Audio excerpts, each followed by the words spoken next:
Ini seandainya nih kayak kalau misalnya katakanlah satu organisasi OI lah katakan, kalau bersedia dengan kelompoknya, kira-kira bisa baku support OI, ini. saya udah pernah tantang di sini. Mana Cipayung?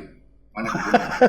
Halo Cipayung, mana kebunnya Cipayung? Aduh, Coba tanya. berat ini. Saya orangnya apa adanya. Betul.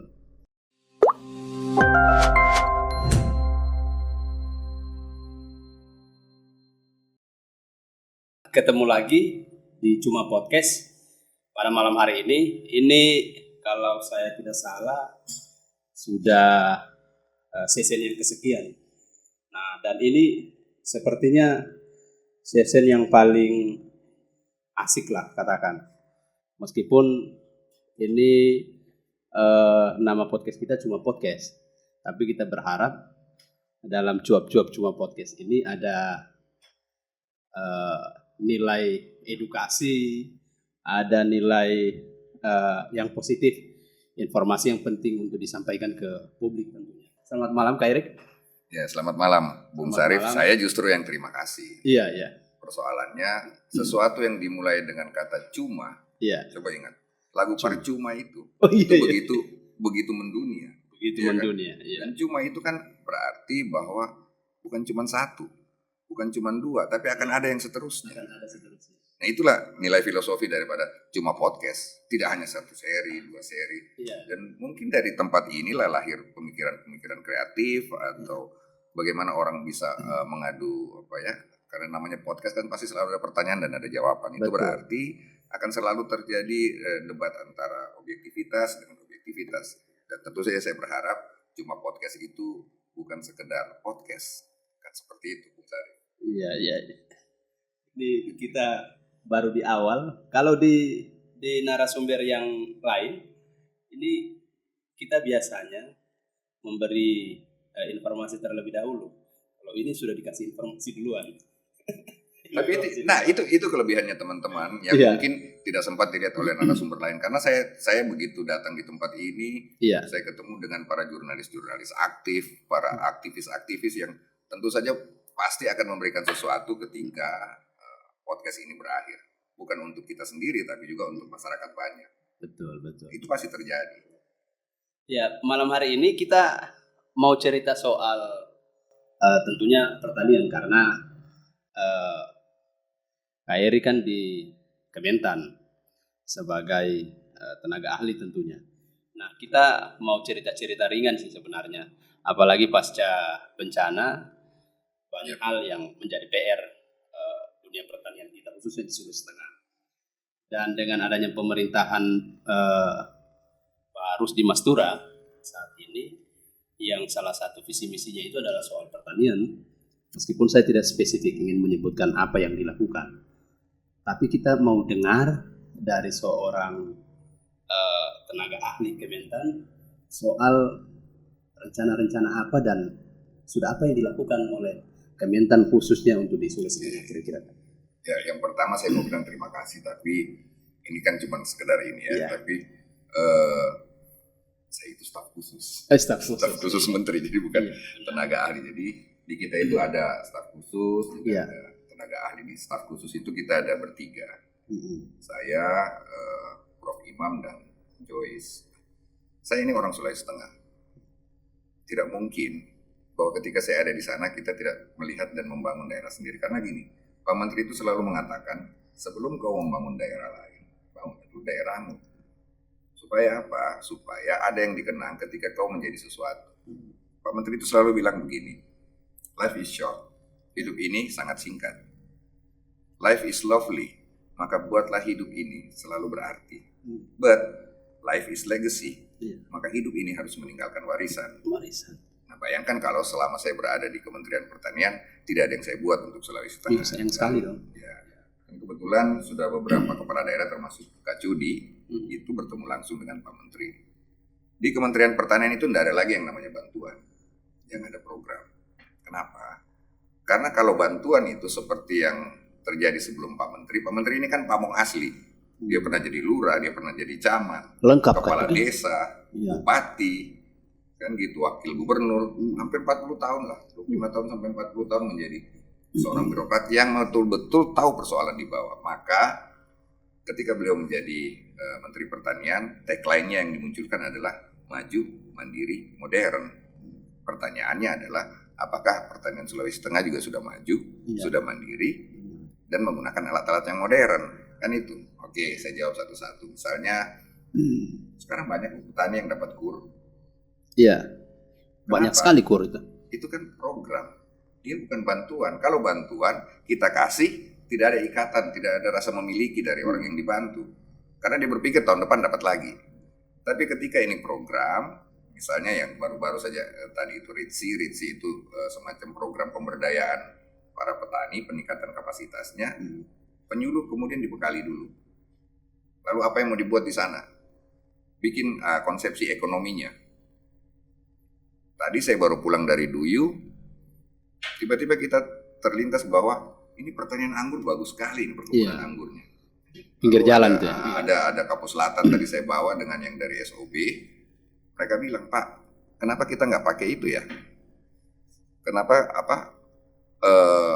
kita nggak pakai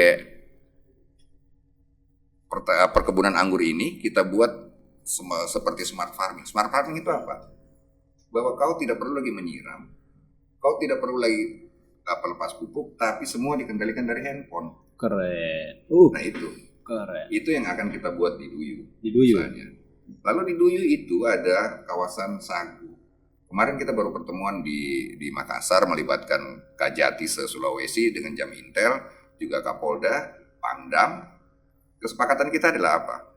Tidak boleh lagi ada alih fungsi lahan pertanian. Dan kebetulan tadi saya saksikan sendiri bagaimana dari data yang ada mereka itu 36 hektar, itu sekarang kan tinggal 16-17 hektar. Nah ini kan harus diselamatkan. Cara penyelamatannya bagaimana? Ayo kita buat ini jadi kawasan seperti rumah sagu. Iya, rumah sagu. Ada tempat pengolahannya. Lalu di situ kita buat semacam tempat wisata, di mana orang bisa makan kapurung di situ. Iya. Di situ juga kita buatkan hidroponik yang tanaman sayur-sayuran, sehingga kalau kita mau bikin kapur kita petik sendiri. Nah itulah yang tadi baru-baru kita selesaikan. Keren juga itu kalau misalnya itu sampai ada, biar masyarakat luas juga tahu ini bagaimana cara mengelola sagu. Ya. Nah ini kan ada edukasi di dalam. Makanya itu akan kita buat menjadi kawasan agroeduwisata. Ya. Dalam konsep kami tadi, kami membayangkan kalau Pak Menteri nanti datang di Palu, kita akan bawa Pak Menteri untuk petik anggur di sana. Kita panen anggur di sana. Dan kan Bapak langsung lihat. Nah kalau sudah seorang menteri yang datang itu faedahnya luar biasa seperti yang terjadi di Sigi kemarin. Sigi kan kemarin langsung ditantang bupatinya. Ayo ambil taksi Alsintan. Taksi Alsintan itu adalah konsepnya dari combine, pengering, sampai mesinnya semua dan pengepakan itu yang modern. Sampai pada bengkel Alsintan. Pak Menteri langsung tantang. Kenapa? Karena walaupun data yang menunjukkan bahwa Sigi itu 9.000 hektar yang tidak terolah pasca likuifaksi, ternyata masih surplus. Dan luar biasanya Sulawesi Tengah ini adalah kita menjadi daerah ke-9 penghasil beras. Penghasil beras di Indonesia. Artinya beras-beras dari Sulawesi Tengah ini juga menghidupi 275 juta rakyat Indonesia. Itu suatu kebanggaan. Nah ini penting ini informasi ini. Nah tapi yang menarik itu sebenarnya, katakan itu tadi yang kayak bilang kita surplus. Nah di sisi lain soal kemahalan harga juga masih ada terjadi. Nah ini bagaimana ini? Bagaimana? Kan tugas utamanya Kementerian Pertanian itu adalah bagaimana meningkatkan produktivitas. Ya. Penyerapannya di mana? Bulog. Distribusinya di mana? Perdagangan. Tapi kalau ada sesuatu yang mahal tiba-tiba pertanian yang disalahkan. Iya kan? Ya. Contoh paling kecil adalah baru 1 bulan loh, harga eceran terendah dan harga eceran tertinggi gabah ditetapkan oleh saudara kita yang sebelah. Tiba-tiba harus dicabut. Kenapa? Karena kita selalu mewacanakan gini, harga eceran tertinggi itu mestinya ada di beras karena dibeli oleh penduduk. Oke? Sehingga negara harus mengkontrol itu. Jangan sampai harganya kemahalan. Maka harus ada harga eceran tertinggi. Itu sama perlakuannya dengan minyak goreng. Minyak goreng, ya. Tapi gabah ini kan hasilnya petani. Ya. Kalau kita menetapkan harga tertinggi di petani, yang terjadi apa? Petani nggak bisa lagi naik harganya. Maka mestinya negara itu menetapkan harga terendah gabah. Misalnya harga terendah sekarang 4.800. Lalu kita tetapkan itu dia menjadi 5.000 atau 6.000, maka pedagang tidak boleh membeli harga di bawah itu. Siapa yang untung? Petani kan yang untung. Itu dibalik semua itu peristiwa dibalik. Yang satu bulan langsung dicabut itu. Karena kita kasih tahu nggak bisa kayak begitu. Bukan kita melindungi petani, makanya beras boleh naik harganya. Ya. Tapi petani dapat apa? Betul, itu yang penting sekali. Iya kan? Harusnya petaninya bisa sejahtera dong. Makanya kalau misalnya kita juga sekarang menggodok bagaimana mewacanakan dan mendesak. Bulog itu jangan beli beras. Bulog itu harusnya beli gabah supaya petani mendapat manfaat. Kalau tidak kan ini dimainkan oleh pemain-pemain besar di luar. Karena ini sekarang yang naik memang semua produk pertanian lagi naik ini. Macam-macam lah. Rica, tomat semua naik di beberapa tempat, bahkan mungkin di seluruh Indonesia.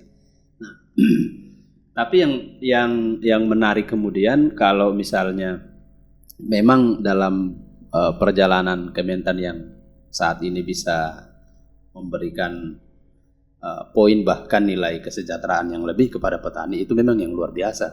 Dan saya lihat dalam beberapa informasi yang kita ikuti itu memang Kementan konsisten di situ. Nah, cuma yang lagi-lagi memang publik harus terus dikasih tahu kalau misalnya tidak seperti itu dia punya perjalanan bahwa kemudian itu naik seperti dijelaskan kayak tadi. Nah, sekarang apakah dengan kondisi katakanlah di Sigi atau Sulawesi Tengah yang sekarang memang lagi kesulitan-kesulitannya dengan semakin banyaknya jumlah penduduk, banyak yang datang, tapi produksi kita juga meningkat, cuman kesejahteraannya belum ketemu, ini yang menjadi problem juga sesungguhnya. Itu tadi, kenapa misalnya yang paling gampang itu adalah jagung misalnya. Iya. Jagung kenapa harganya dimainkan? Padahal kan di Mamboro itu, di Kek itu kan ada pabrik. Ada pabrik. Java kan membuat pabrik di situ. Pabrik, betul. Sekarang kalau misalnya satu tempat saja itu 1 hektar itu kan paling kurang dia 4 ton. Iya. Oke, paling minim lah. Dalam satu desa itu, iya, begitu dia panen ada berapa puluh ton. Iya. Kita hitung saja begitu. Tapi kan kita ini maunya instan. Iya. Langsung dibeli. Sudah ada pengumpul kita beli. Padahal kan mereka ngambil selisih. Iya. Kalau di Mamboro dibeli misalnya dengan harga 4.500 sampai 5.000. Mereka beli di bawah berapa? Taruhlah itu cuma 4.000 atau mereka mainkan sampai 3.800. Iya. Coba hitung selisihnya, ada 700. Begitu dikali ton jadinya berapa? Banyak. Hanya untuk menyewa truk sebenarnya untuk kita bawa dari tempat kita. Apalagi kalau di desa itu memang ada warganya yang punya truk. Kenapa kalian tidak bawa ini? Langsung ke Mamboro. Betul juga. Memang langsung ke gitu kan? Ke Pantoloan ya? Iya, Pantoloan. Nah, itu menarik karena kita beberapa mengalami peristiwa soal jagung ini. Nah, karena kebutuhan Sulawesi Tengah itu kan untuk Palu khususnya itu 19 ton itu tidak cukup 1 hari. Untuk pakan ternak saja itu, pakan ternak. Nah, yang menarik begini. Saya pribadi dengan beberapa rekan-rekan kira-kira 4-6 bulan yang lalu itu misalnya ada petani yang membutuhkan alat produksi bajak misalnya. Nah, ini juga kan pemerintah juga siapkan, pemerintah kabupaten. Nah, maksudnya kita kalau bisa, tapi kita masih nyewa, ini petaninya masih nyewa. Nah, ini kan kondisi-kondisi yang sebenarnya mungkin perlu ditata kembali atau dihitung kembali oleh bagaimana lah pemerintah pusat bisa. Makanya ada KUR. Ya. Berapa orang sih yang punya, berapa hektar lahannya? Buatkan konsepsi ekonomi. Alat apa yang kalian butuhkan? Ya. Dari situ turunnya jelas. Kalau kau pakai alat yang kemudian jadi milikmu, maka itu berarti satu saat itu kan sama. Jadi konsep ini kita belajar dari Bluebird lah, taksi. Ya. Taksi itu kan pasti akan dimiliki pengemudinya, karena setiap malam dia menyetor sekian. Dia menyetor, ya. Iya kan? 5 tahun kemudian jadi miliknya. Sudah jadi miliknya. Nah ini yang kita kemudian masuk di alat-alat pertanian itu. Menarik juga. Jadi itulah yang kemarin kemudian Pak Menteri minta untuk Bupati, daerahmu ternyata kayak begini di Sigi. Ayo kau ambil 4 paket taksi Alsintan, nanti Kementerian Pertanian yang jadi penjaminnya. Oh di situ, aduh, masih sewa juga alatnya. Padahal Nah, iya, alatnya pemerintah, petani juga nyewa. Makanya ini kan kalau semuanya sudah lunas, itu akan menjadi milik kelompok itu. Milik kelompok. Yang susah sekarang kalau kemudian itu bantuan di masa-masa lalu, kalau dikasih bantuan begitu ketua kelompok taninya diganti, dia bawa juga alatnya. Dia bawa juga alatnya. Ya kan? Betul. Nah, sama kan semua itu peternakan, kan yang terjadi. Iya. Yang kasihan kan juga teman-teman anggota DPR. Setiap tahun karena dia menganggap itu pendukungnya menagih janji. Betul. Tahun ini dia minta traktor roda 4. Tahun berikutnya muncul lagi traktor roda 4. Terus di mana yang lalu? Di mana yang lalu? Nah itu yang disebut bantuan. Tapi kalau kita program ada rasa memiliki dan ada rasa tanggung jawabnya untuk mengembalikan, dan ini dikembalikan bersama-sama kan, dibayar bersama-sama. Bayar bersama.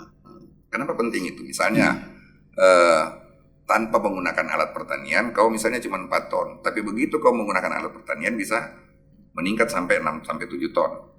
Oke? Iya. Berarti kan 4 tonnya ini kan kau tidak terganggu. Tapi 3 ton itu hasilnya kau pakai untuk membayar kur.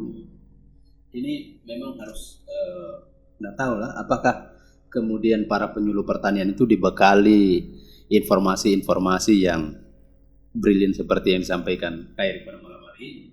Ya, sebenarnya setiap Jumat itu kita buka Zoom. Jadi ada di kantor itu, ruangannya itu luasnya minta ampun. Itu pentagonnya pertanian, namanya Agriculture War Room. Setiap Jumat, selama 1,5 jam, Pak Menteri itu menyapa seluruh penyuluh dan petani di Indonesia. Sekarang itu, dan baru kejadian di kementerian kali ini. Di zamannya Pak Menteri itulah, Agriculture War Room ada. Dan itu semua pejabat yang namanya Pak Muldoko, Pak LBP, semua begitu datang bilang, gila. Keren. Kenapa itu penting, Bos? 275 juta penduduk Indonesia. Ingat, Pak Harto jatuh tahun 98 itu karena makanan tidak tersedia. Orang muda diprovokasi. Ini soal perut, Pak. Aduh. Ya, sekarang coba tunjukkan sama saya di mana tempat yang tidak ada nasinya, tidak ada berasnya.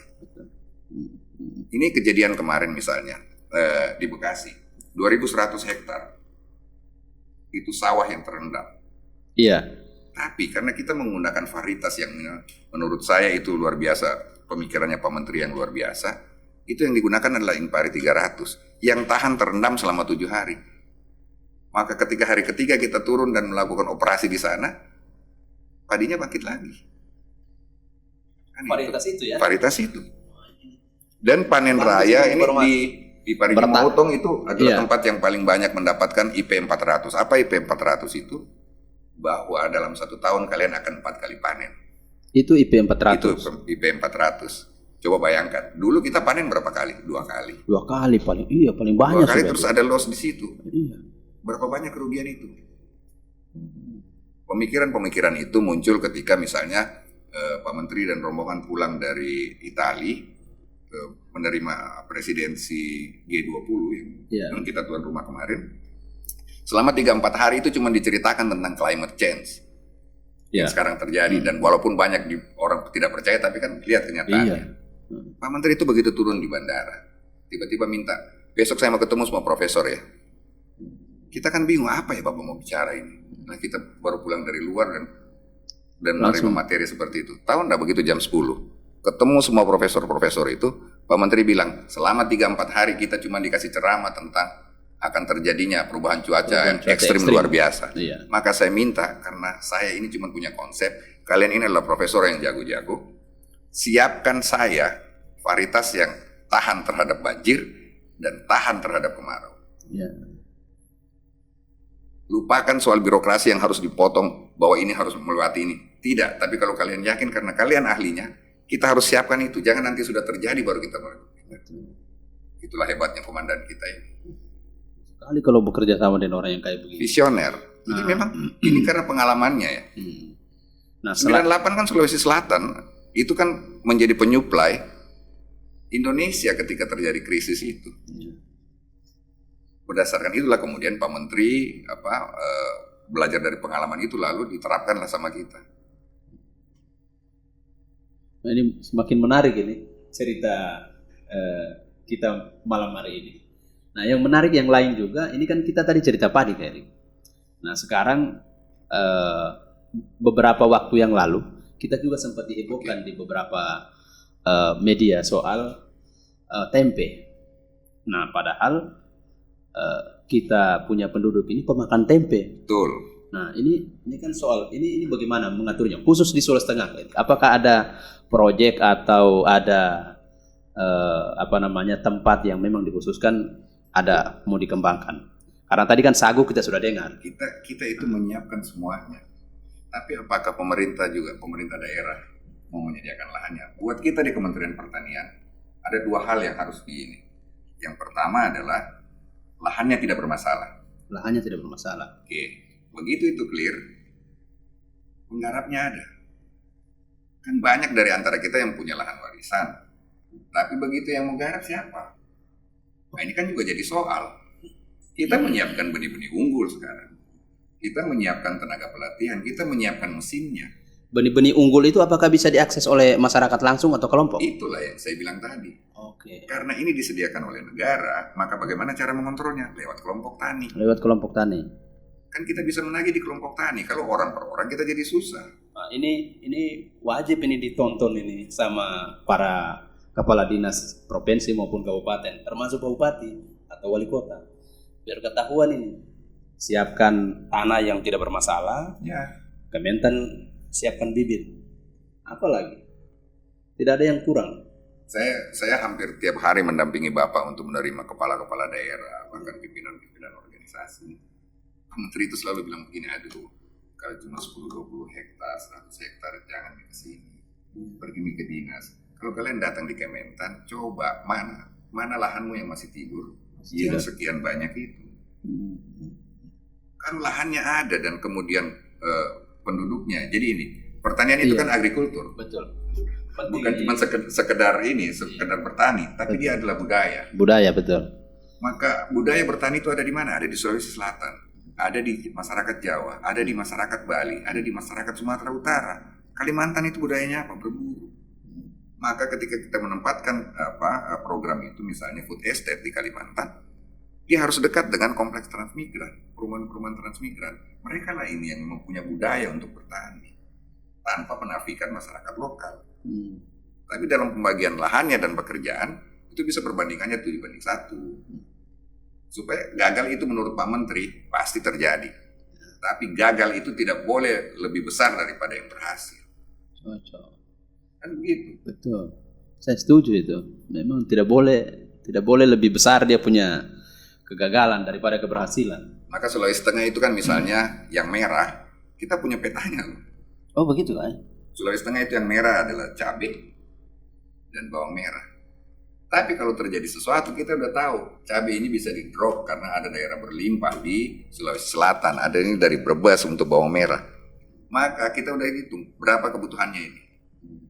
Sudah lengkap ini. Iya, kita lengkap itu. Itu setiap minggu loh kita selalu evaluasi. Kenapa misalnya untuk menangani katakan dua jenis tadi tidak melakukan penanaman juga di sini? Kenapa? Apa anunya? Apa? Kita selalu menantang. Kita selalu menantang pemerintah daerah untuk menyiapkan itu. Pemerintah daerah ditantang terus. Iya. Kedelai itu berapa ya? Hampir 6.000 hektar loh kita siapkan untuk Sulawesi Tengah. 6.000 hektar. Dan sekarang apakah sudah ada pemerintah kabupaten apa yang sudah? Oke. Lapangan gini, khusus kedelai misalnya. Kedelai itu seperti seperti putri salju. Dia itu bukan tanaman seperti sorghum ya. Bumi lebih tahu lah ini kan sorghum atau jagung yang begitu dilepas bisa. Kedelai kan harus betul-betul manja dia, betul. Kalau kedelai ini kan asalnya dari luar, tapi kan presiden selalu bilang nggak boleh kita tergantung dari luar. Kita mentargetkan luar biasa 100.000 hektar misalnya untuk tahun ini. Maka kita doronglah semua pemerintah daerah. Mana lahannya? Mari kita ini. Karena sama-sama. Saya pernah nonton panen kedelainya Pak Menteri itu di Banten. Saya pikir aduh ini kalau Sulawesi Tengah harusnya bisa juga ya. Tapi ya tergantung saya ini kadis pertanian. Makanan utama aku itu tempe dengan tahu.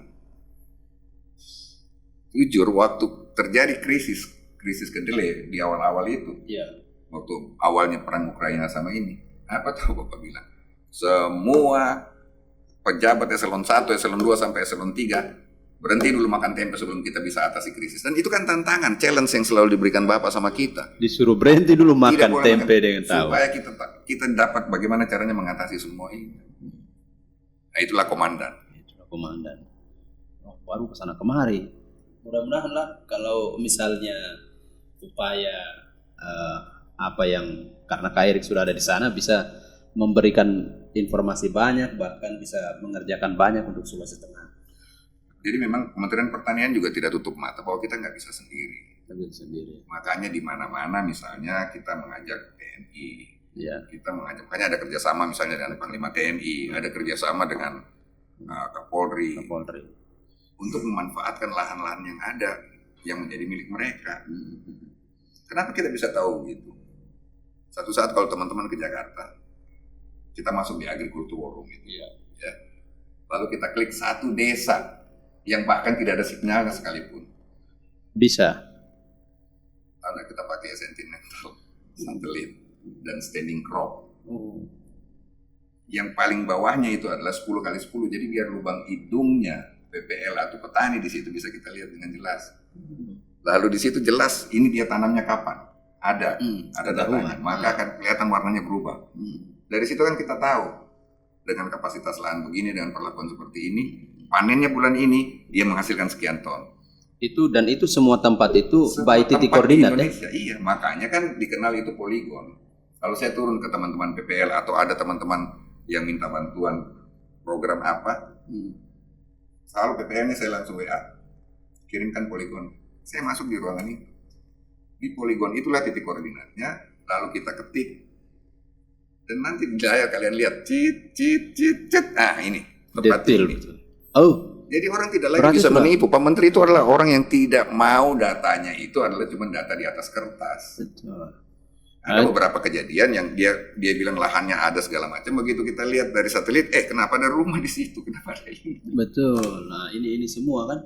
Nah ini kan kemarin ada wacana juga. Ini dengar juga sih soal tempat yang food estate yang di Pantai Barat katakan. Itu kelangsungannya apakah juga didukung oleh Kementan atau memang itu program pemerintah daerah untuk seperti apa? Jadi gini, ada juga daerah kan juga pasti, karena nomenklaturnya kan ada di kementerian.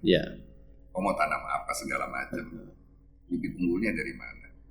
Ada di satu tempat yang ya Pak Menteri ini pamong sejati lah, nggak pernah mau ribut yang kalau halnya masih bisa dia ini, untuk tidak kemudian saling menyalahkan antar kabinet. Tapi Pak Menteri kadang-kadang kita malah yang gregetan, kenapa sih kita tidak buka? Kan enak aja mereka bicara begitu. Padahal di Kementerian Pertanian itu eselon 1, eselon 2, eselon 3 itu mana pernah ada liburnya. Teman-teman ingat kan kemarin di Sigi, Pak Menteri bilang ini adalah daerah ke-14 dari 15 hari kita melakukan kunjungan. Artinya apa? Di luar terus setiap hari. Kenapa begitu? Karena gini bos, kalau ente mau beli baju baru, ente masih bisa tahan. Termasuk kalau mau Idul Fitri, pasti tidak mungkin di awal bulan Ramadan ente beli baju kan. Betul. Tunggu dia sampai 2 hari menjelang Idul Fitri, baru kita beli. Begitu juga kalau Natalan.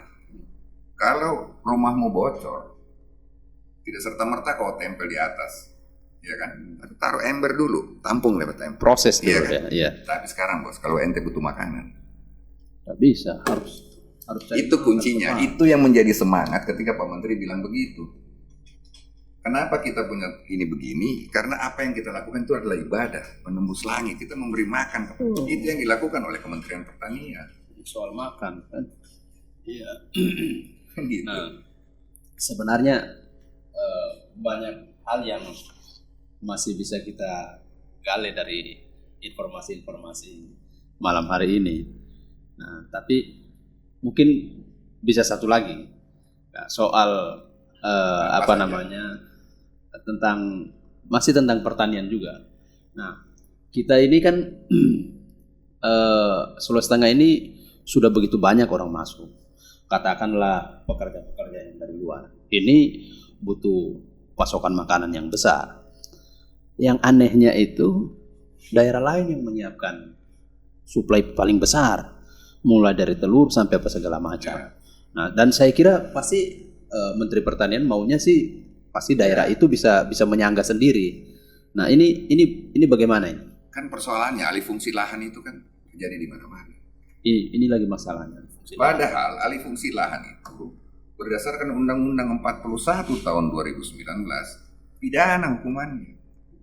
Itulah yang kemudian baru beberapa hari lalu dikumpul di Makassar yang saya bilang tadi, Kajati se-Sulawesi, Kapolda se-Sulawesi, Pangdam bersama Jam Intel dan BPK untuk meredam ini lewat APIP dan APH.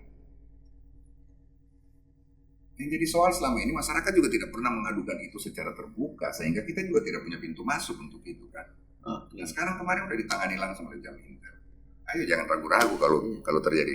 Hati-hati berarti sekarang ini kalau mau alih fungsi lahan lagi ya. Apalagi lahan-lahan itu lahan produktif. Nah ini berarti masyarakat bisa mengadukan. Sangat bisa dilakukan. Pak Menteri bahkan bahasanya itu kemarin itu luar soal biasa. Makan ini lahan udah paling bagus di pinggir jalan, tiba-tiba berubah jadi pompa bensin. Jadi ini terus perumahan. Tapi yang menarik itu yang dilakukan oleh Ngarso Dalem, Gubernur DIY Sri Sultan Hamengkubuwono X. Kalau ada yang karena kebutuhan, misalnya dia harus membangun sesuatu di atas lahan 10 hektar, maka pemerintah setempat juga harus menyiapkan lahan yang sama dengan luas lahan yang sama. Itu yang dilakukan oleh ada penggantinya ya. Iya, dan disiapkan dulu. Sudah siap dulu baru boleh diserahkan. Betul. Kan kita harus punya visi yang sama untuk menjaga. Setuju kalau itu. Harusnya para pimpinan di Sulawesi Tengah, kabupaten kota ini bisa berpikir begitu juga. Ya. Kan sudah ada tambang yang dibuka itu lahan pertanian, tiba-tiba berubah jadi kos. Jadi kos, iya kan? Benar. Tiba-tiba jadi kos, tiba-tiba jadi tempat belanja apalah begitu. Kan yang begitu tidak bisa kita tolak, tapi jangan lupa dengan kehadiran misalnya tambang, maka coba pikirkan berapa banyak kebutuhan yang harus dipenuhi oleh orang-orang itu. Yang seperti pasti maksudnya ke arah situ misalnya. Maksud saya ke situ ya. Kenapa kami dorong misalnya Kampung Horti ini? Iya. Tidak sekedar kita membuat ini Kampung Horti, tapi kita buatkan ekosistem. Misalnya saya di beberapa tempat itu ketika ngomong, ayo mana kepala desanya, ayo kita duduk sama-sama dengan penduduknya. Kita buat kesepakatan dulu. Ketika ini jalan, kalian tidak boleh menjual hasilnya itu ke pengumpul. Dan itu sudah mulai. Sudah. Dan itu Kampung saya bilang buat sanggar taninya di dalamnya ada gudang. Sehingga pengumpul dari manapun kalau dia mau belinya di situ lewat BUMDes. Jadi desanya dapat, petaninya juga dapat, harga terjaga. Betul. Itu berapa hektar itu? Di sana ada sekitar 30-an hektar. Karena Kampung Horti itu adalah program Kementerian Pertanian. Dia harus 10 hektar. Tidak boleh kurang, lebih boleh. Oh, lebih boleh ya. Iya. Nah, ini apakah misalnya kalau lagi-lagi kan supporting dari Kementan itu pasti ada. Nah, berarti ini sekarang yang jadi masalah tinggal soal satu, alih fungsi lahan yang jadi masalah. Kedua, soal pemetaan ini wilayah ditanam apa, wilayah B ditanam apa, wilayah C ditanam apa. Ini yang perlu biar supaya apapun kebutuhan di Sulawesi Tengah itu bisa terpenuhi. Nah, kalau misalnya ada kelompok kemarin saya lihat juga, saya sempat ikut informasinya Kak Erik sampai di mana Marola Barat lihat kopi, ya kan? Sampai di sana Kak Erik sebelumnya. Nah, dan itu perkembangan mereka di sana bagus juga loh. Karena di lereng-lereng itu mereka menanam kopi tidak menggunakan polybag, tapi yang pokoknya apa adanya lah, cuman organik. Nah, itu penting juga untuk disupport. Yang namanya pasar luar negeri kopi itu adalah setengah mati kita memenuhi pasar luar negeri. Betul. Karena begitu kita itu ada program yang namanya ODICOP, One Day with Indonesian Cafe and Flower. Jadi kita bukan bikin pameran, kita datang ke sana, ketemu diaspora dari negara lain, lalu ya sudahlah siapa yang mau datang sini kita bayarnya kita kasih ketemu langsung di situ. Dan tahu enggak kemarin salah satu yang luar biasa namanya Sri Hartini. Waktu kemarin kita pertemuan PPR di sini, Pak Menteri bilang begini, dia petani milenial yang luar biasa sekarang jadi eksportir. Dia bilang, Tiwi, saya ini lagi di Sulawesi Tengah, di Kabupaten Sigi. Ini saya mau kamu cerita soal keberhasilan kamu. Dia langsung jawab begini, wah Pak Menteri ada di kampungku. Saya ini orang Sulawesi Tengah loh Pak. Saya ini orang Palu. Saya itu yang menjualkan durian ke luar negeri. Saya yang memasarkan bawang goreng ke luar negeri. Langsung ribut lah satu tempat, satu ruangan itu. Langsung minta nomornya dan segala macam. Nah itu kan sebenarnya apa yang nggak mungkin. Di zaman Pak Sahrul, NTP kita itu kan luar biasa lah. Ekspornya belum pernah tercapai di zaman apapun. Dari zaman Orde Lama sampai Orde Baru. Baru tahun 2 tahun terakhir ini kita 2 tahun terakhir nilai ekspornya naik terus. Kenapa? Karena Pak Menteri itu mencanangkan dan membebani kita. Komoditas apa yang paling besar itu Kak? Hampir semua. Hampir semuanya? Tidak ada satupun komoditas. Bahkan Pak Menteri itu sampai bilang, kalau sudah tidak ada lagi yang bisa diekspor, kau cari itu sarang semut. Betul kejadian. Sarang semut dari Papua itu ekspor. Sapu lidi diekspor. Coba. Buat kita kan biasa-biasa, tapi ternyata pasar luar negeri itu menerima semua. Menerima semua. Jadi tinggal kita mau asal jangan dosa yang diekspor. ini, aduh, mau ekspor dosa ini kan yang repot tuh. Aduh. Nah, semakin menarik ini kalau misalnya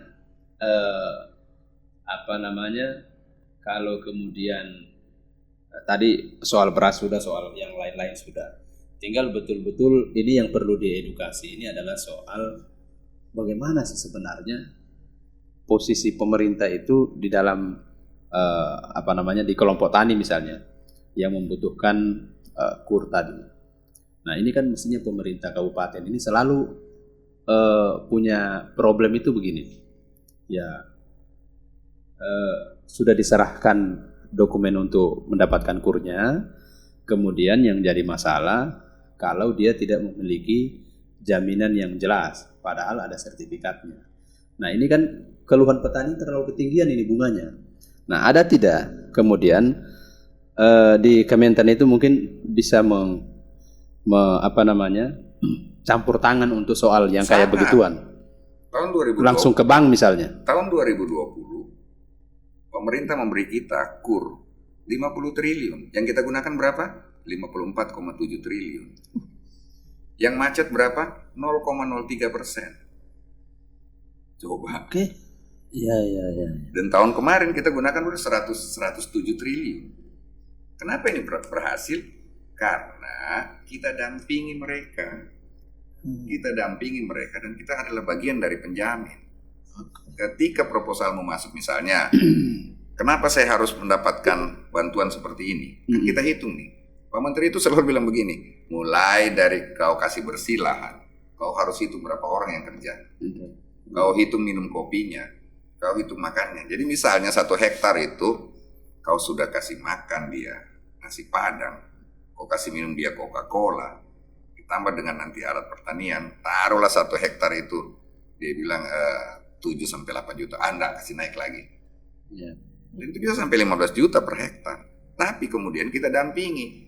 Dengan seperti itu, dengan teknologi yang kita gunakan, maka dia harus menghasilkan berapa?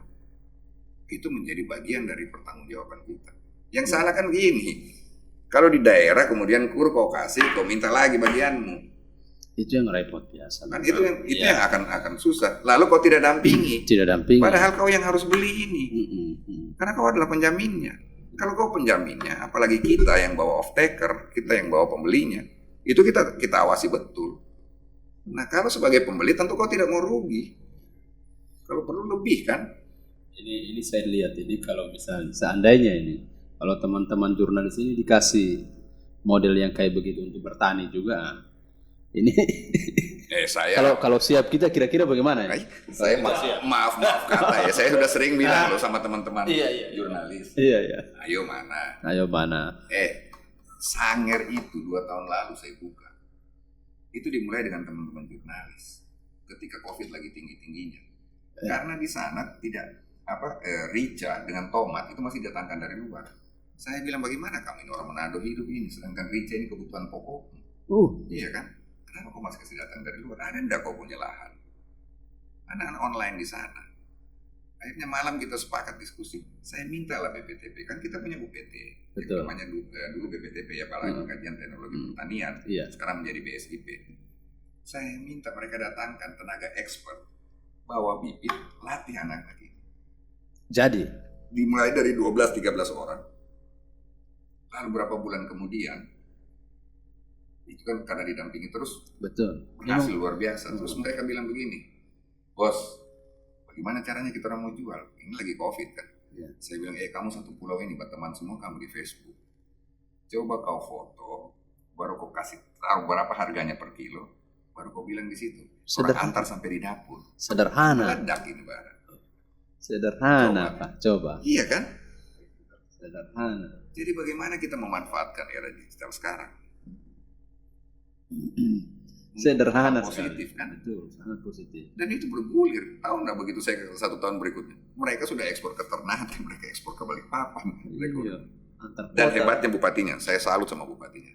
Dia kasih BPJS tenaga kerjaan sama petani-petani. Nah, ini dapat 1 poin Dan lagi. itu kan akhirnya memancing yang lain untuk terlibat. Terlibat, betul. Setuju. Apalagi Sulawesi Tengah ini banyaknya ini tanah yang menganggur. Ada misalnya, enggak tahu lah, apakah yayasan yang lain itu juga punya lokasi yang seperti yang dimiliki oleh Al Khairat misalnya. Ya. Nah, Al Khairat itu masih punya sekitar 100 hektar lebih, tapi dia tersebar. Nah, kita artinya ini cuman perumpamaan saja. Ya, saya langsung konkret soal itu. Karena itu sebelum Itu. terjadinya COVID, itu sudah ada pembicaraan. Sudah ada pembicaraannya. Siapa yang jadi off takernya? Al Khairat. Dari mana Al Khairat mempunyai lahan? Taruhlah. Tapi kan dia punya mahasiswa-mahasiswa yang orang-orang tuanya. Iya. Kan tidak mungkin dia mempermalukan Betul. Al Khairatnya. Pasti dia akan melakukan sesuatu untuk produksi yang maksimal. Ini tinggal rumusannya saja. Yap. Dan itu udah banyak terjadi, bos. Kalau di Jawa, teman-teman pesantren punya. Iya, maksud saya begitu. Iya, sinode-sinode gereja. Betul, maksud saya Iya, begitu. kan? Kayak yang Itu saya nggak bisa dibudayakan. kadang kita bingung juga Sulawesi Tengah ini mau seperti apa dia. Memang kayaknya harus butuh pendampingan mulai dari 0 sampai selesai. Itu pun kalau sudah berhasil dia teman-teman tetap sudah ditemani lagi. serius, toh, kita dampingi loh. Iya. Di tempat ini, di Palu itu, beberapa bulan lalu, ada 100 petani wanita. Yang sekarang kita sudah lihat hasilnya. Karena mulai dari buat proposal mereka didampingi, bagaimana kemudian membuat konsepsi ekonominya, dan pihak perbankan kita panggil. Itu perwakilan-perwakilan perempuan di Sulawesi Tengah. Iya. Oh, yang Sudah kejadian yang di Santika yang kita Santika. Iya betul, ingat. ada 100 100 mereka perempuan. yang dikumpul. Iya, betul. Jadi apa yang kalian mau buat? Itu mereka tersebar perwakilan Sulawesi Tengah Iya, dari Sulawesi semua Tengah. kabupaten. Nah, itu udah kita lakukan. Sudah makanya. dilakukan. Dan ini sudah jalan, Sudah tinggal jalan. menunggu. Sudah berhasil yang Sudah lain. berhasil yang lain ya. Saya tahu soalnya orang-orangnya. Ini perempuan. Nah, laki-laki kapan? Nah, pertanyaannya begitu. Perempuannya sudah melangkah, laki-laki dan kelompok milenialnya kapan? Padahal Gitu. yang punya band itu kan laki-laki band, perempuan band tidak ada kan? Tidak ada. Iya kan? Aduh. Ayolah. Ini kalau kita Tapi memang di pertanian itu Bapak selalu kasih ingat, jangan emosional. Jadi mengerjakannya betul-betul harus dengan perhitungan yang tepat. Dan tidak perlu untuk selalu merasa aduh begini. Selalu Bapak kasih ingat kita itu. Kalau pengorbananmu adalah sebesar bumi, maka ketulusanmu harus luas langit. Itulah bekerja di pertanian. itu pertanian. Kalau ya. Ini Yang pasti jangan takut gagal. Gagal itu pasti ada, tapi selalu saya bilang tadi, saya sudah 2 kali. Jangan sampai gagalnya lebih besar daripada berhasilnya. Itu berarti ada yang salah di situ. Ada yang salah. Aduh. Berkelompok juga menurutku kalau cuma 1 yang bergerak atau 2 yang bergerak itu repot juga kalau berkelompok. Tapi kalau sendiri juga tidak kuat. Dan sebenarnya kekuatannya di mana? Di milenial. Kenapa kita selalu mengadakan pelatihan? Kan gara-gara COVID kita tidak bisa ketemu. Ya, betul. Pelatihan kan dilakukan secara daring. Saya bisa kirim kalian setiap minggu loh link-link pelatihannya itu ada di mana-mana. Bahkan kelangkaan pupuk sekarang apa yang terjadi? Kemarin saya di Morowali Utara bersama 500 orang lebih itu membuat yang namanya Elisiter. Itu pengganti pupuk. Dan anak sekolah saja bisa melakukan itu kan? Bisa seperti membuat. bermain. Iya. Dari mana bahannya itu? Loh, dari rumput-rumput yang ada di sekitar kita. Iya. Yang kemudian kita remas-remas ke kiri, yang kemarin juga dilakukan di sini. Dan besok di Bantul itu ada 1.000 orang lebih yang mau memecahkan rekornya Morowali Utara. Aduh. Morowali Utara kalau nggak salah kemarin sempat nanam jagung juga kayak. Ya banyak. Banyak juga ya. Mudah-mudahan berarti agak surplus kalau misalnya dia sudah. Nah, saya pernah mendapat kejadian begini. Saya lucu juga ini. Nah, ini juga kan menjadi masalah di kita. Nah, pada saat begitu selesai gempa, kira-kira sekitar 1 tahun, air tidak ada. Air tidak ada. Nah, syukurnya ini pemerintah sekarang sudah mulai mau menyelesaikan. Tapi maksud saya, dinas itu kalau air tidak ada, ngapain kau kasih bibit padi? Tidak tepat sasaran. Nah, ini juga kadang bikin bikin darah tinggi kepala daerah juga sebenarnya. Nah, hal-hal yang kayak begini biasanya mungkin kalau ketemu sama Kak Erik, para penyuluh ini bisa diskusi yang agak baik. Tapi kalau di lapangan mereka ini kadang ada datang, kadang juga tidak. Ya. Ini persoalannya tadi saya baru bicara dengan teman-teman yang ikut program RITSI. Ketika udah mulai bertanya, saya bilang saya paham betul kok apa yang terjadi. Saya bilang saya nggak percaya kalian bukan komunikator yang ulung, karena semua program Kementan itu kalian yang terjemahkan di bawah dengan bahasa dan kearifan lokal, kan gitu. Yang jadi soal sebenarnya di PPL adalah kenapa kita harus terkotak-kotak, ini PPL pertanian, ini PPL perkebunan, ini PPL peternakan. Padahal kan awan, cloud menyiapkan semuanya. Betul. Kita kan bisa belajar dari situ. Betul. Saya pengalaman pertama turun di Kabupaten Semarang, bertemu dengan petani, dia bilang begini, udahlah Pak, yang kita butuh tuh jonder loh Pak, nggak usah yang lain-lain. Saya ini orang ekonomi, basisku jurnalis, saya periksa begini, ada signal. Saya ketiklah di Google, jonder pertanian, begitu saya klik, kalau bahasa aku PC, traktor roda 4 tapi beresnya jonder ternyata. Kan itu. Iya, itu betul, kan artinya kita harus selalu mau untuk berusaha. Jangan karena kau misalnya PPL perkebunan ditanya soal pertanian, kan akhirnya masyarakat bilang lebih jago kita orang daripada dari PPL. Dan saya itu bilang terus terang tadi sama pengalaman kita pribadi di lapangan begitu. Iya kan? Padahal apa yang kurang sih sekarang? Mana sekarang dengan teknologi terbaru AI itu minta ampun. Cuma hitungan detik kita udah bisa dapat apa yang dimaksud dengan ini dan bagaimana mengatasinya kan.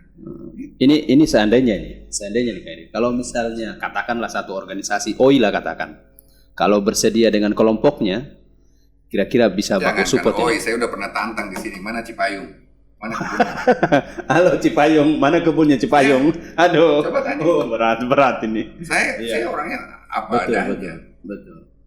Kalau saya menyebut OI tadi karena kalau itu mungkin agak lebih mudah. Mobilisasi dan ikatan emosionalnya kuat kan? Lebih kuat. Kalau ini yang kelompok yang barusan Kak Erik sebutkan, ini banyak wacananya memang kan. Pokoknya kalau bahasanya Pak Menteri begini, begitu kau coba minta, saya kejar kau sampai di rumah. Mana? Siap-siap kalau begitu. Itu. Dan ingat kemarin juga Pak Menteri kan bilang begitu sama kepala desanya. Saya suka kepala desa yang berani bicara begini. Tapi awas, di mana itu? Saya kejar kau sampai di rumah. Begitu kayaknya pertanian. Jadi itu. Kejar kau sampai di sawah kau dikejar. Jangan kau lari. Aduh. Nah itulah pertanian Indonesia sekarang. Nah ini kalau soal Gumbasa katakan. Karena ini berpengaruh juga ke Sulawesi Tengah. Nah, apakah ada juga kaitannya dengan proses pembangunan yang dilakukan? Ini cuma jadi tanggung jawab PUPR atau juga ada tanggung jawabnya? Itu kan kita bagi-bagi, bayangkan kalau kita juga tangani itu bendungannya gini. PUPR. Tahu nggak? Kementerian yang paling minim biayanya di APBN coba cek. Pertanian itu 13,7 triliun. Dari biasanya dia 24. 25. Tapi kan kita lihat, Pak Menteri ini bukan orang yang suka tergantung sama APBN. Maka membiayai program itu lewat KUR. Jadi coba bayangkan 13,7 triliun dibanding KUR tahun 2020 lah 54,7 triliun. Iya. Coba? Iya. Itu komandan itu. Dan betulan. Pak Menteri biasa. punya filosofi yang membuat saya itu sangat luar biasa adalah gini. Jika badai menghadangmu, jangan kau bawa perahumu ke tepian. Karena kematian hanya milik Allah. Dalam. Aduh. Artinya apa? Kalau ada persoalan, jangan kau lari dari situ. Hadapi. Hadapi itu. Pak Menteri ini kalau misalnya ketemu dengan misalnya lagi di acara dia ikut menanam juga atau ikut Coba tanya yang lain-lain teman-teman juga. yang kemarin, Soalnya saya belum pernah yang lihat. kemarin ada di Sigi. Iya. Itu Pak Wagub di bawah, Bupati di bawah. Pak Menteri ajar mereka bagaimana melihat. Dari melihat saja ini tahu 1 hektar berapa ton. Dan itu banyak terjadi di beberapa Sampai di daerah. situ ilmunya ya. Iya kan? Tidak enak betul itu. Bukan, karena memang dia dari bawah. Betul. Dia kan sudah pernah jadi kepala desa, pernah jadi camat, pernah jadi Jadi dia lurah. tahu. Dan semuanya dia teladan ketika dia menjadi camat-camat teladan, ketika dia jadi gubernur teladan. Dia orang lapangan. Nah mungkin satu hal lagi Kak.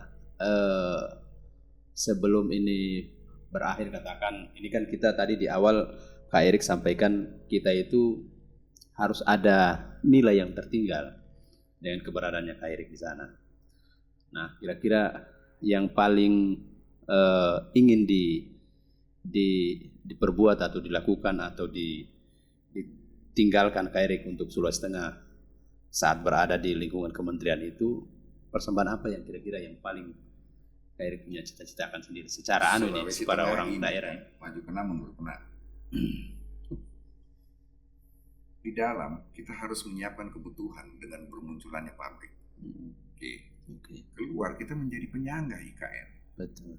Kalau kemudian kita tidak bisa memanfaatkan lahan-lahan yang tidur, ayo kita rubah frame lahan tidur itu menjadi tidur di lahan. Lahan tidur. Lahan tidur menjadi tidur di lahan. Kita harus tidur di lahan. Ya, supaya kita Apakah masyarakat Sulawesi Tengah siap tidur di lahan? Iya. Iya kan? Betul. Menarik. Kita kan cuma bilang lahan tidur. Kita tidak pernah berpikir bagaimana lahan yang tidur ini kita bisa jaga, kita bisa buat jadi produktif. Kan itu. Biarpun kita setengah mati dorong, kita siapkan semuanya, kita bukakan jalan. Tapi kalau dari dalam diri sendiri tidak mau, ya sudah susah. Itu yang repot itu memang. Jangan Memupuk sampai nanti semangat. kita datangkan lagi orang-orang dari luar. Marah lagi. Untuk itu. Lalu terjadi lagi kecemburuan sosial. Kecemburuan sosial. Padahal kan ini kita gila-gilaan loh. Berapa kebutuhan? Saya bisa tahu semua karena misalnya daging harus masuk di Sulawesi Tengah itu dia harus lewat karantina. Datanya ada. Iya. Kenapa nggak kita yang siapkan? Betul. Dan sekarang kan itu luar biasa, bos. Kau bikin kandang. Itu saya baru belum sempat ketemu ya kemarin oleh satu jurnalis di sini. Dia sebenarnya mau cari info PMK, tapi dia ketemu petani milenial yang luar biasa punya ternak. Saya langsung telepon dari begitu dia kasih info. Nah, kotoran ternaknya dibikin apa? Iya, betul. Iya kan? Kotoran ternaknya itu bisa dibikin pupuk padat, bisa dibikin pupuk cair. Bisa. Dengan teknologi sekarang. Lalu kalau perlakuanmu betul, dia menjadi biogas. Biogas untuk kau masak, tidak keluar untuk lagi lampu. Untuk lampu dengan betul loh ya. Kan itu. Untuk masak kan. Dan kemarin di Morowali Utara saya bikin pelatihan soal itu. Saya belajar ini tahun 2004 kayak. Bayangkan. Di Bogor. Wah, keren menurutku. Cuman sampai sekarang bayangkan. Kenapa? Karena kalau di kepala kita kalau mau memasak ada tabung gas. Iya sih. Lalu kita maki-maki karena ada sapi dan segala macam yang kotorannya kemana-mana. Iya. Padahal kenapa kita tidak manfaatkan itu? Betul. Tidak perlu kita cari kayu bakar untuk memasak. Tapi ya kita kenapa harus malu kalau kita kumpulkan kotoran? Tapi ini jadi sesuatu yang luar biasa kan. Mengurangi ketergantungan pupuk, mengurangi ketergantungan terhadap energi listrik. Iya, itu bagus sekali itu. Nah sebenarnya ini karena ini kesempatan, jadi mungkin bapak petani atau ibu petani yang ada di luar sana yang lagi sempat melihat cuma podcast ini. Nah, ini kesempatan kita kalau misalnya mau memperoleh pendampingan ataupun mau memperoleh informasi tentang pertanian dan mau butuh apa, kita bisa langsung saja bisa mencari informasi itu. Bahkan kalau ketemu Kak Erik, sapa saja, tidak apa-apa. Kan kita punya kebutuhan. Saya ini kan kalau ketemu kalian atau dimanapun selalu saya bilang kan, bebas menghina dilarang tersinggung. Supaya apa? Supaya keluar apa persoalannya. Betul. Kan gitu. Iya. Oke. Nah, kira-kira mungkin satu closing statement untuk Sulawesi Tengah, Kak Erik, dengan keberadaannya Kak Erik di sana, di kementerian itu. Nah, mau sebelum berakhir, katakan ini pemerintahan dalam periode ini, ya Mau meninggalkan apa untuk Sulawesi Tengah? 10 orang Erik atau 100 orang Erik yang ada di Kementan, kalau kita sendiri tidak mau berbuat, gak ada gunanya. Tapi mungkin bisa terbalik, tanpa Erik pun di Kementan. Tapi kalau masyarakatnya, mindsetnya betul-betul membangun pertanian, di jalan. Atau kita harus terlibat di pemerintahan, Kak? Kalau ada yang minta kakak misalnya jadi wakil, udahlah. Untuk soal pertanian itu soal jalan hidup kan. Saya percayalah, dimanapun ketika kita bertugas harus ada kegelisahan. Apa yang harus kita pertanggungjawabkan dari tugas itu. Ketika kita berprofesi sebagai ini harus ada kegelisahan. Apa yang harus kita pertanggungjawabkan dari profesi yang sudah harus kita miliki. Kan itu.